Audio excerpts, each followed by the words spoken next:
This is Kristen O'Brien, Managing Editor at NFX, and this is the Founder List, audible versions of essays from technology's most important leaders, selected by the founder community.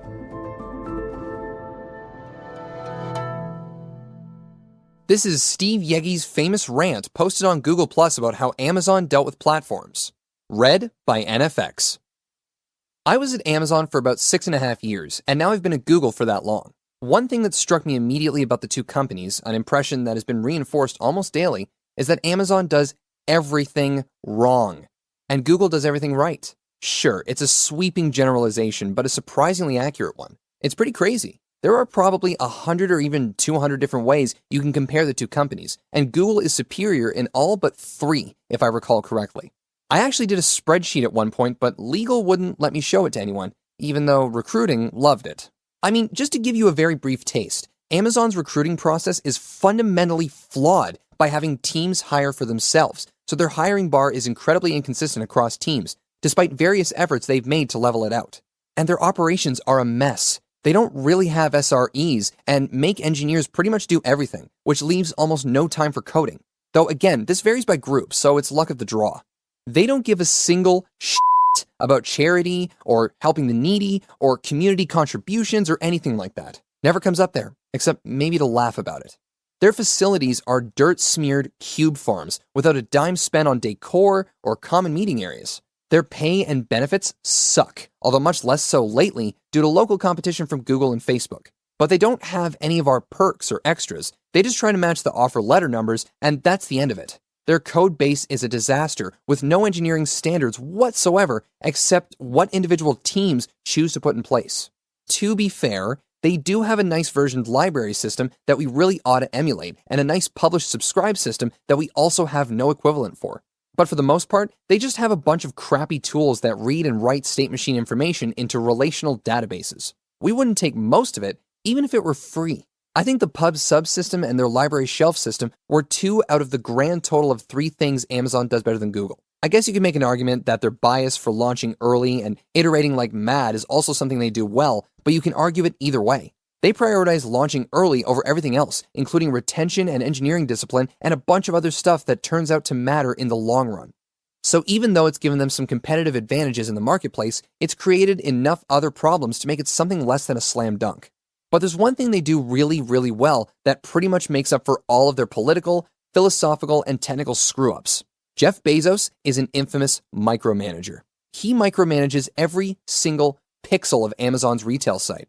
He hired Larry Tesler, Apple's chief scientist and probably the very most famous and respected human-computer interaction expert in the entire world, and then ignored every goddamn thing Larry said for 3 years until Larry finally, wisely, left the company. Larry would do these big usability studies and demonstrate beyond any shred of doubt that nobody can understand that friggin' website. But Bezos just couldn't let go of those pixels, all those millions of semantics-packed pixels on the landing page. They were like millions of his own precious children. So they're all still there, but Larry is not. Micromanaging isn't that third thing that Amazon does better than us, by the way. I mean, yeah, they micromanage really well, but I wouldn't list it as a strength or anything. I'm just trying to set context here to help you understand what happened. We're talking about a guy who in all seriousness has said on many public occasions that people should be paying him to work at Amazon. He hands out little yellow stickies with his name on them, reminding people who runs the company when they disagree with him. The guy's a regular, well, Steve Jobs, I guess. Except without the fashion or design sense. Bezos is super smart, don't get me wrong. He just makes ordinary control freaks look like stoned hippies. So one day, Jeff Bezos issued a mandate. He's doing that all the time, of course, and people scramble like ants being pounded with a rubber mallet whenever it happens. But on one occasion, back around 2002, I think, plus or minus a year, he issued a mandate that was so out there, so huge and eye-bulgingly ponderous that it made all of his other mandates look like unsolicited peer bonuses. His big mandate went something along these lines. 1. All teams will henceforth expose their data and functionality through service interfaces. 2. Teams must communicate with each other through these interfaces. 3. There will be no other form of inter-process communication allowed, no direct linking, no direct reads of another team's data store, no shared memory model, no backdoors whatsoever. The only communication allowed is via service interface calls over the network. 4. It doesn't matter what technology they use. HTTP, Corba, PubSub, custom protocols, doesn't matter. Bezos doesn't care. 5. All service interfaces, without exception, must be designed from the ground up to be externalizable. That is to say, the team must plan and design to be able to expose the interface to developers in the outside world. No exceptions. 6. Anyone who doesn't do this will be fired. 7. Thank you. Have a nice day. You 150-odd ex-Amazon folks here will, of course, realize immediately that number 7 was a little joke I threw in because Bezos most definitely does not give a shit about your day. Number 6, however, was quite real, so people went to work. Bezos assigned a couple of chief bulldogs to oversee the effort and ensure forward progress, headed up by Uber chief bear bulldog Rick Dalzell. Rick is an ex-Army Ranger, West Point Academy graduate, ex-boxer, ex-chief torturer/CIO at Walmart, and is a big, genial, scary man who used the word hardened interface a lot. Rick was a walking, talking, hardened interface himself, so needless to say, everyone made lots of forward progress and made sure Rick knew about it. Over the next couple of years, Amazon transformed internally into a service-oriented architecture. They learned a tremendous amount while effecting this transformation. There was lots of existing documentation and lore about SOAs, but at Amazon's vast scale, it was about as useful as telling Indiana Jones to look both ways before crossing the street. Amazon's dev staff made a lot of discoveries along the way. A teeny tiny sampling of these discoveries included: pager escalation gets way harder because a ticket might bounce through 20 service calls before the real owner is identified. If each bounce goes through a team with a 15-minute response time, it can be hours before the right team finally finds out, unless you build a lot of scaffolding and metrics and reporting. Every single one of your peer teams suddenly becomes a potential DOS attacker. Nobody can make any real forward progress until very serious quotas and throttling are put in place in every single service. Monitoring and QA are the same thing. You'd never think so until you try doing a big SOA. But when your service says, "Oh yes, I'm fine," it may well be the case that the only thing still functioning in the server is a little component that knows how to say, "I'm fine, Roger, Roger, over and out," in a cheery droid voice. In order to tell whether the service is actually responding, you have to make individual calls. The problem continues recursively until your monitoring is doing comprehensive semantics checking of your entire range of services and data, at which point it's indistinguishable from automated QA. So they're a continuum. If you have hundreds of services and your code must communicate with other groups' code via these services, then you won't be able to find any of them without a service discovery mechanism. And you can't have that without a service registration mechanism, which itself is another service. So Amazon has a universal service registry where you can find out reflectively, programmatically, about every service, what its APIs are, and also whether it is currently up and where. Debugging problems with someone else's code gets a lot harder and is basically impossible unless there's a universal standard way to run every service in a debuggable sandbox. That's just a very small sample. There are dozens, maybe hundreds, of individual learnings like these that Amazon had to discover organically. There were a lot of wacky ones around externalizing services, but not as many as you might think. Organizing into services taught teams not to trust each other in most of the same ways they're not supposed to trust external developers. This effort was still underway when I left to join Google in mid-2005, but it was pretty far advanced. From the time Bezos issued his edict through the time I left, Amazon had transformed culturally into a company that thinks about everything in a services-first fashion. It is now fundamental to how they approach all designs, including internal designs for stuff that might never see the light of day externally. At this point, they don't even do it out of fear of being fired. I mean, they're still afraid of that. It's pretty much part of daily life there, working with the dread pirate Bezos and all that. But they do services because they come to understand that it's the right thing. There are, without question, pros and cons to the SOA approach, and some of the cons are pretty long. But overall, it's the right thing because SOA-driven design enables platforms. That's what Bezos was up to with his edict, of course. He didn't and doesn't care even a tiny bit about the well-being of the teams, nor about what technologies they use, nor in fact any detail whatsoever about how they go about their business unless they happen to be screwing up. But Bezos realized long before the vast majority of Amazonians that Amazon needs to be a platform. You wouldn't really think that an online bookstore needs to be an extensible programmable platform, would you? Well, the first thing Bezos realized is that the infrastructure they built for selling and shipping books and sundry could be transformed into an excellent repurposable computing platform. So now they have the Amazon Elastic Compute Cloud and the Amazon Elastic MapReduce and the Amazon Relational Database Service and the whole passel of other services browsable at aws.amazon.com. These services host the backends for some pretty successful companies, Reddit being my personal favorite of the bunch. The other big realization he had was that he can't always build the right thing. I think Larry Tesler might have struck some kind of chord in Bezos when he said his mom couldn't use the goddamn website. It's not even super clear whose mom he was talking about and doesn't really matter because nobody's mom can use the goddamn website. In fact, I myself find the website disturbingly daunting, and I worked there for over half a decade. I've just learned to kind of defocus my eyes and concentrate on the million or so pixels near the center of the page above the fold. I'm not sure how Bezos came to this realization, the insight that he can't build one product and have it be right for everyone. But it doesn't matter because he gets it. There's actually a formal name for this phenomenon. It's called accessibility, and it's the most important thing in the computing world. The most important thing. If you're sort of thinking, you mean like blind and deaf people accessibility? Then you're not alone, because I've come to understand that there are lots and lots of people just like you. People for whom this idea does not have the right accessibility, so it hasn't been able to get through to you just yet. It's not your fault for not understanding, any more than it would be your fault for being blind or deaf or motion restricted or living with any other disability. When software, or IdeaWare for that matter, fails to be accessible to anyone for any reason, it is the fault of the software or of the messaging of the idea. Like anything else big and important in life, accessibility has an evil twin who, jilted by the unbalanced affection displayed by their parents in their youth, has grown into an equally powerful arch nemesis. Yes, there's more than one nemesis to accessibility, named security. And boy, howdy are the two ever at odds. But I'll argue that accessibility is actually more important than security because dialing accessibility to 0 means you have no product at all, whereas dialing security to 0 can still get you a reasonably successful product such as the PlayStation Network. So yeah, in case you hadn't noticed, I could actually write a book on this topic. A fat one, filled with amusing anecdotes about ants and rubber mallets at companies I've worked at. But I will never get this little rant published, and you'll never get it read unless I start to wrap up. That one last thing that Google doesn't do well is platforms. We don't understand platforms. We don't get platforms.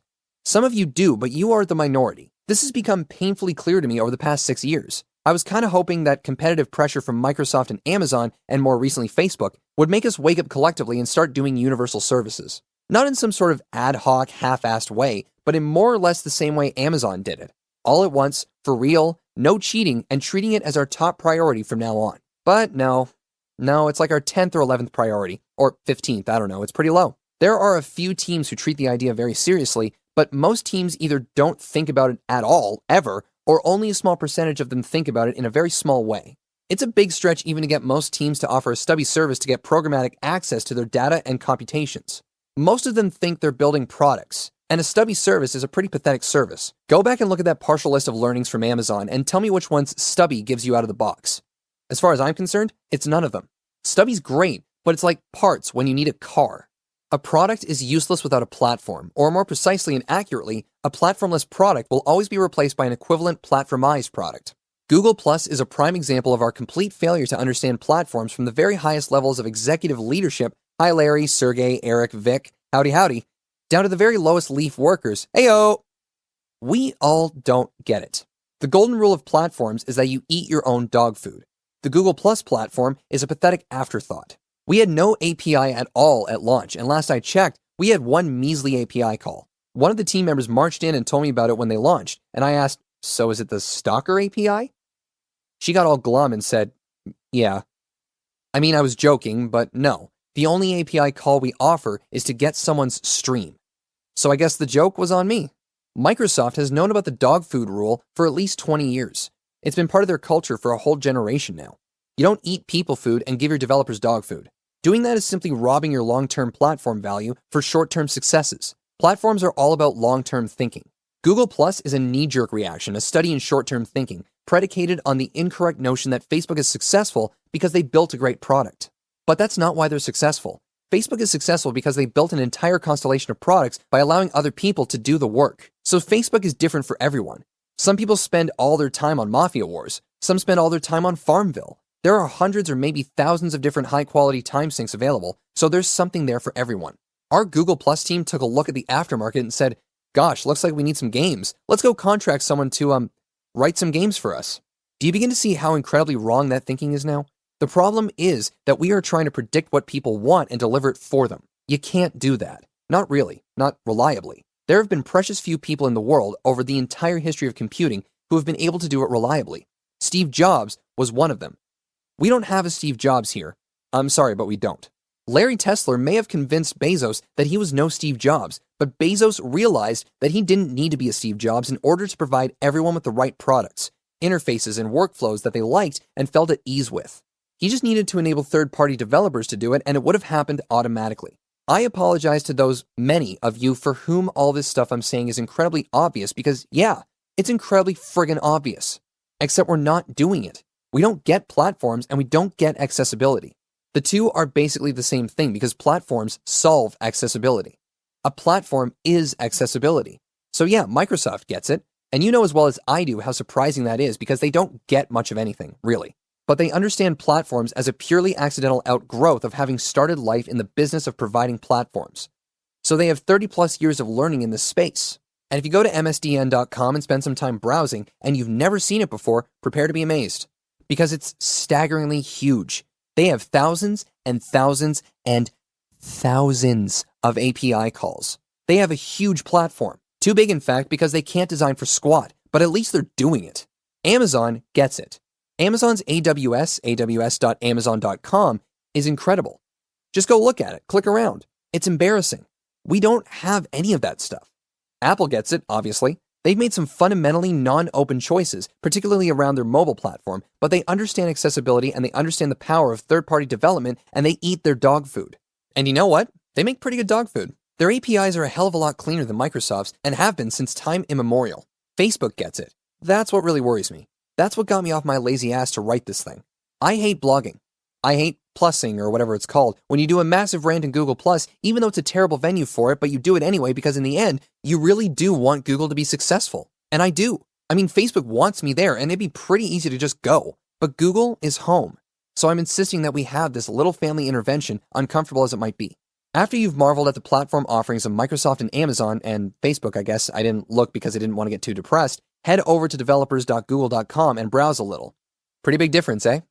It's like what your 5th grade nephew might mock up if he were doing an assignment to demonstrate what a big powerful platform company might be building if all they had resource-wise was one 5th grader. Please don't get me wrong here. I know for a fact that the DevRel team has had to fight to get this much available externally. They're kicking ass as far as I'm concerned because they do get platforms and they are struggling heroically to try to create one in an environment that is at best platform apathetic and at worst often openly hostile to the idea. I'm just frankly describing what developers.google.com looks like to an outsider. It looks childish. Where's the Maps APIs in there for Christ's sake? Some of the things in there are lab projects. And the APIs for everything I clicked were, well, they were paltry. They were obviously dog food, not even good organic stuff. Compared to our internal APIs, it's all snouts and horse hooves. And also, don't get me wrong about Google+. They're far from the only offenders. This is a cultural thing. What we have going on internally is basically a war, with the underdog minority platformers fighting a more or less losing battle against the mighty funded, confident productors. Any teams that have successfully internalized the notion that they should be externally programmable platforms from the ground up are underdogs. Maps and Docs come to mind, and I know Gmail is making overtures in that direction. But it's hard for them to get funding for it because it's not part of our culture. Maestro's funding is a feeble thing compared to the gargantuan Microsoft Office programming platform. It's a fluffy rabbit versus a T-Rex. The Docs team knows they'll never be competitive with Office until they can match its scripting facilities, but they're not getting any resource love. I mean, I assume they're not, given that app's script only works in spreadsheet right now, and it doesn't even have keyboard shortcuts as part of its API. That team looks pretty unloved to me. Ironically enough, Wave was a great platform, may they rest in peace. But making something a platform is not going to make you an instant success. A platform needs a killer app. Facebook, that is the stock service they offer with walls and friends and such, is the killer app for the Facebook platform. And it is a very serious mistake to conclude that the Facebook app could have been anywhere near as successful without the Facebook platform. You know how people are always saying Google is arrogant? I'm a Googler, so I get as irritated as you do when people say that. We're not arrogant by and large. We're like 99% arrogance free. I did start this post, if you'll reach back into distant memory, by describing Google as doing everything right. We do mean well, and for the most part, when people say we're arrogant, it's because we didn't hire them, or they're unhappy with our policies, or something along those lines. They're inferring arrogance because it makes them feel better. But when we take the stance that we know how to design the perfect product for everyone, and believe you me, I hear that a lot, then we're being fools. You can attribute it to arrogance or naivete or whatever. It doesn't matter in the end because it's foolishness. There is no perfect product for everyone. And so we wind up with a browser that doesn't let you set the default font size. Talk about an affront to accessibility. I mean, as I get older, I'm actually going blind. For real. I've been nearsighted all my life, and once you hit 40 years old, you stop being able to see things up close. So font selection becomes this life or death thing. It can lock you out of the product completely.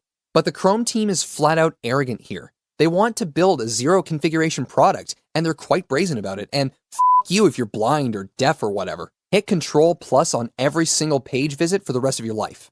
It's not just them, it's everyone. The problem is that we're a product company through and through. We build a successful product with broad appeal, our search that is, and that wild success has biased us. Amazon was a product company too, so it took an out-of-band force to make Bezos understand the need for a platform. That force was their evaporating margins. He was cornered and had to think of a way out. But all he had was a bunch of engineers and all these computers. If only they could be monetized somehow.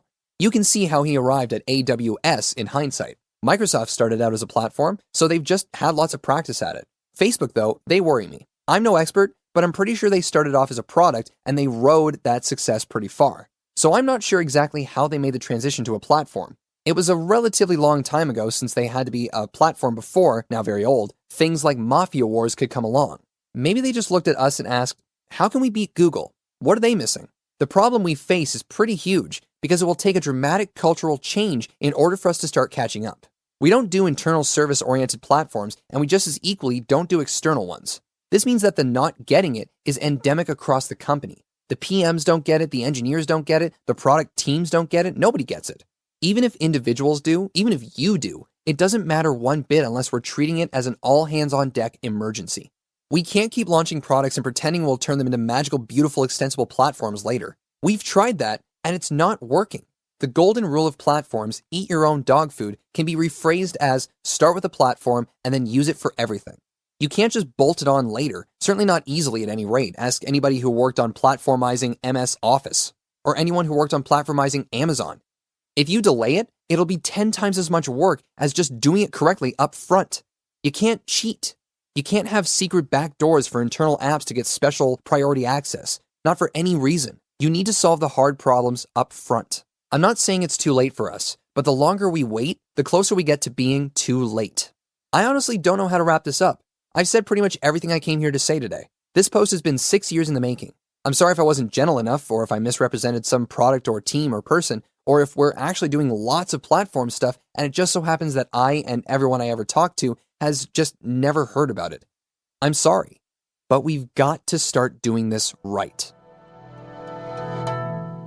For more audio essays from the people who've built companies like Instacart, Facebook, Trello, HubSpot, and Dropbox, visit the Founder List at nfx.com or subscribe to the NFX podcast at podcast.nfx.com or wherever you get your podcasts.